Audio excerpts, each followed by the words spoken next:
So here we have the game set up first of all as the water player, who's going to be the first player in line, first player to take their turn. So they have their 7 dice set up. They actually have 2 dice in their shields already, but when it's their turn they have to roll all 7 of those dice every time. You have to re-energize your shields. You can't leave any of this dice energy left in anywhere on your board. Also, because the water player is going to be the first player to play, they cannot put anything into this special bonus 3 to 4 player box. This is only used at the very start of the game and is only used by the 3rd or 4th player in a 3 or 4 player game. The reason for that, it gives them a little bonus against being attacked by the 1st and 2nd players. After that, that space is not used for the rest of the game. So they have the dice set up, and we're going to be using the totem boards as well to show you how they work. You don't actually have to use the totem boards. You can just use the basic game when you're showing kids, for example, but we definitely recommend using the totem boards once you get a hang of the rules. It's much more fun, much more tactical, much more interactive, and we'll show you how that works right now. So the main thing about the totem boards is that these pulse tokens in here can actually be used to protect you from the loss of 1 dice, because these dice are vital. They're your life, your energy. When you've run out of dice, you're out of the game. So being able to avoid losing 1 dice by getting rid of, or what we call burning, 2 of these pulse tokens is a really useful thing. But it depends which they are. Some are more useful than others, so we're going to flip these over. Normally they are face down like this, so the other players cannot see what you've actually got hidden in there, but we're going to flip them up and show you what's in there. So already some good stuff there, some very good stuff in fact. So these 2 are basically the equivalent of one of the faces on the dice, and they can be used instead of a dice to complete a combo. So for example, if you were doing this combo up here, the Ice Storm, you could use one of your own dice, you could use a pulse token and then fill in the space obviously to complete the combo, and then that would trigger. The pulse tokens are always 1 use, so once you've used up these pulse tokens, that's it, they're out of the game. They don't go back in the bag, so there's a limited supply of these. So that's those 2 there. This one is a reroll and allows you to reroll one of your own dice, or alternatively force another player to have to roll one of their dice. So that could be really powerful. Last thing of all, this is the only symbol that will actually protect you from a wild surge. Now the wild surge, just to go over it, is whenever you roll 3 Zs on the dice at any time in your turn. If you have the dice with 3 dice facing, with 3 dice with Z on them, then that causes a wild surge, and what that means is that you lose all ability to do anything on your board. You cannot trigger any combos, you cannot put any dice into your shield because that is also a combo. You also cannot use pulse tokens in your own turn, but you can still use them in other players' turns as well.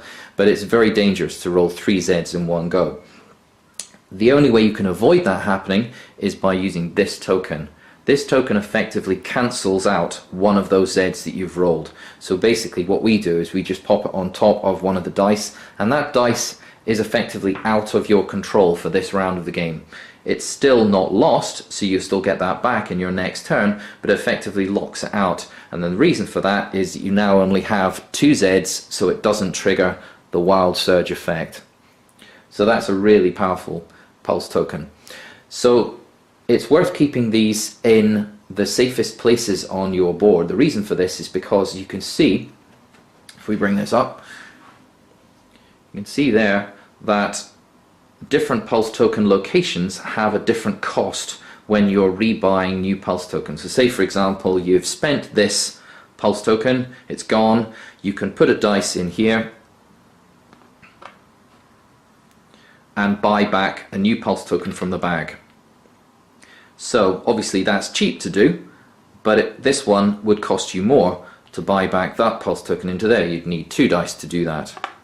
Also, however, other players can also use their dice to burn out these pulse tokens. So for example, if we had the fire player, it's one of the fire dice comes up with a water, the fire player could choose to, let's put it up here, the fire player can choose to burn away that pulse token off your board by using that symbol. It's just effectively like activating a combo.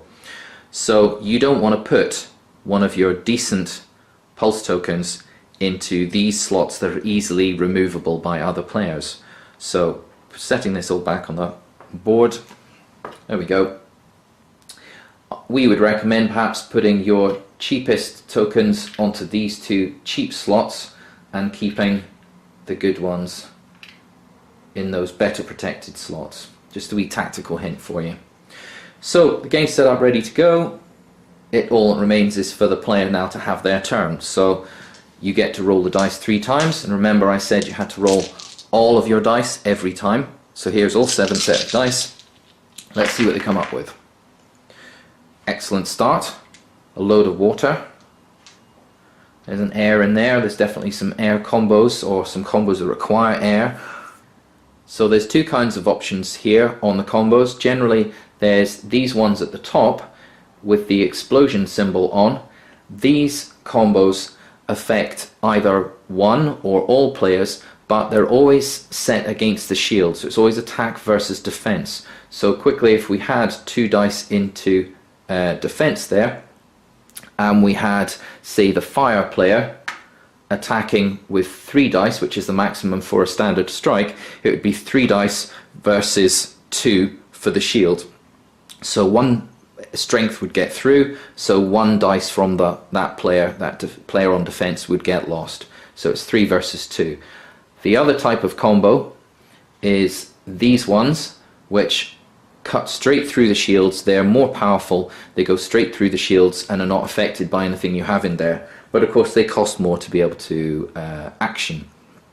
So let's have a look at the water player. He's going to put 2 in there. He's going to use one of his pulse tokens there, so he needs to get another earth in there to be able to launch that attack, but he's also thinking it's necessary to keep something in shields. So let's top up his shields. Let's do this combo up here, and let's see what we can get on this last remaining dice. So he's only rolled once, so he can roll up to 3 times. Okay, that's his first roll. Actually, he's going to change his mind. He's going to do this, because of course you're not obliged to set your dice straight away. You can chop and change, decide what you're going to do, and then all of your combos are activated. So he's going to do that combo, which gives that one free. He's going to keep his pulse token, and he could do that. Seems like a good plan. So he's actually going to be able to launch 3 combos. The first combo is nice and simple. That's his shield, so that's protecting himself from the other players. He's got a sea fog up here. That's effect is he can force another player to re-roll at any time in the turn until it's the start of his turn. If it's the start of his turn, he has to reset all of his dice. He has to use all of his dice and re-roll, so that would be lost. You can tell that it's a waiting combo, as we call it, by this little diamond symbol here. So he's going to be able to launch that at some point, so he activates it now, but it will be able to use it later. The last combo here is for him, it's the geyser, and that allows him to attack his adjacent target, so the 2 players adjacent to him, and automatically does 1 point of damage regardless of shields. So it goes straight through the shields because it doesn't have this explosion symbol on it. It just goes straight through the shields and does damage. So both players are going to have to lose 1 dice, but the fire player is actually the second player in line, and the fire player chooses to use one of his own pulse tokens to force this player, the water player, to re-roll that fire dice, hopefully breaking the combo. So that is now lost, that's out of the game, and the water player now has to re-roll this dice. And he gets a water. So that means his combo is broken because he has nothing that he could do. What he could do is use his own pulse token, which in fact he's going to decide to do. He's going to use his own pulse token to try and get that fire back. And he gets a Z. The Z's all very well, but a Z can only be used to anchor to another symbol. It cannot be used as any symbol on its own. So he would not be able to use that for a fire. He'd have to use it for another symbol on the board. So he decides to put those 3 dice anchoring the Z to one of the waters to create a 3 dice basic strike, and he's going to attack the fire player for 1 damage. So 3 dice versus the 2 that the fire player has in shield. This fire player has to lose 1 dice anyway. And that's the end of the water player's turn. Don't forget, he still is able to force another player to re-roll a dice later on. So now we're going to move on to the fire player who's next in line. So it's the fire player's turn now. They've already lost 1 dice thanks to the water player, but they do have a dice pulse token, which will give them a dice back. That's a healing pulse token, so they can use that straight away at the start of their turn to get their dice back. So that pulse token is out of the game, and they get their dice back. So it's the start of their turn. They get to re-roll all of their dice 3 times to see what they get.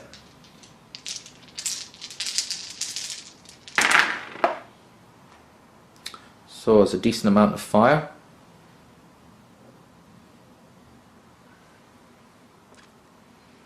And some earth as well. Quite a mixture of different things. The Z will be good because they'll be able to lock that to another symbol. So they're going to try and going for the most powerful combo on any of the boards, which is this one here, which will do 2 damage directly to another player, a single player. So they can actually use the earth that they've got, they can anchor the Z to it to give them a pair, which is what they need, and then they can fire off the complete combo like that.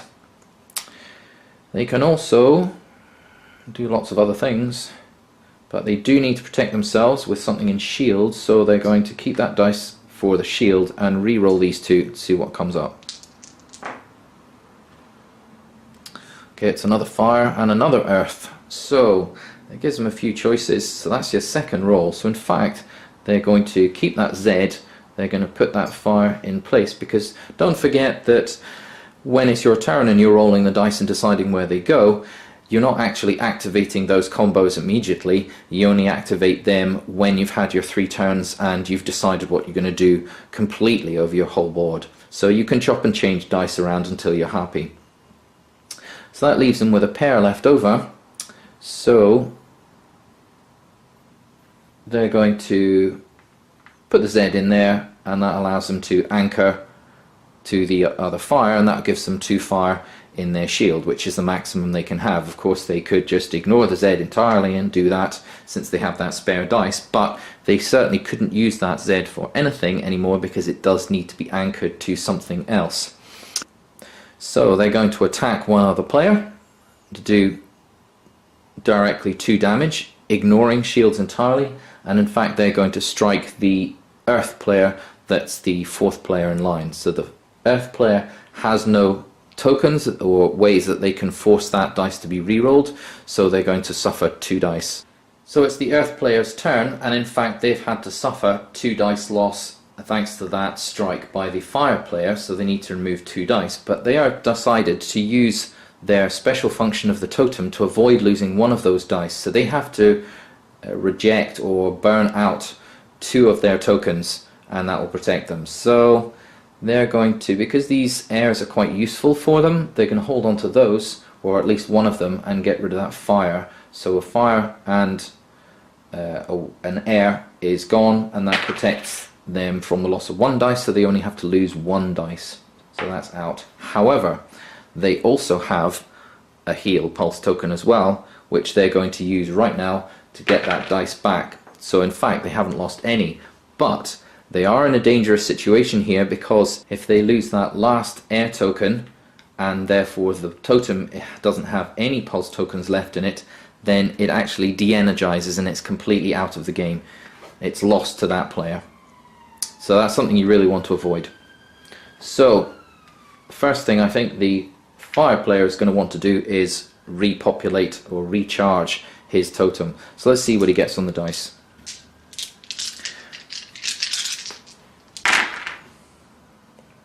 A lot of earth, which is ideal, that's what he needs, and he's got a Z in there as well.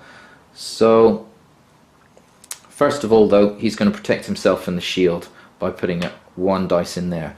Now the special thing, the special ability of the earth player is that they get a free shield dice, so that's a virtual dice already locked into place there. So what that actually means is that as long as there is one dice sitting here, that dice is equivalent to 2. So their defense is at 2. But if that dice is ever lost from that position, then it no longer applies, that special ability no longer applies, and in fact they have 0 shields. So it's quite brittle, but very powerful in the sense that it gives you 1 extra dice to be able to play with elsewhere. So the Earth player will slot these in for now, like that, to repopulate the shield, and most likely reroll. I might use that. There we go. Second roll. Gets a water and a fire. There's not much use unless he goes for a fire combo up there. But no, he's going to re-roll again. And there we go. So finally, you managed to get that Splinter Shard combo right there, which actually reduces the shield of another player. So that means that one shield is temporarily reduced from another player, softening up that target for another player to attack. He also has 1 spare fire, but can't really do much with it because he needs to activate earth symbols to be able to activate his combos. So he takes 2 more pulse tokens from the bag, randomly drawn, and that's what he gets. So they go back on the board. It's up to him, it's up to that player to choose where they go. So he's going to put them like that.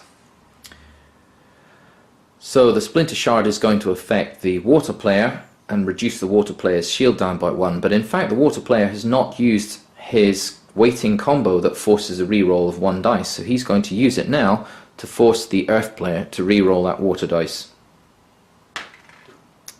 And he gets a wind, which means that combo is broken, so it's up to the player to rearrange dice how they can. So the earth player decides instead to do the same kind of combo. This one's called Mirror Shield, and it allows the earth player to force somebody else to reroll at some point, and that's the end of his turn.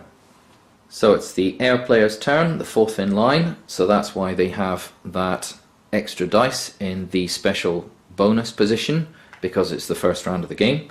So they have that in place, and they've actually done really well because they've managed to draw 2 healing pulse tokens here, and they haven't been attacked also in the round. So they're in a good strong position, so let's see what they can do. Remember, they have to roll all 7 dice, and they roll 2 Zs, so that's a wee bit dangerous. If they rolled a 3rd Z, then they would trigger a wild search. So but they do have, their special ability here is to re-roll 1 dice 1 extra time in their turn, so they've got plenty of re-rolls necessary.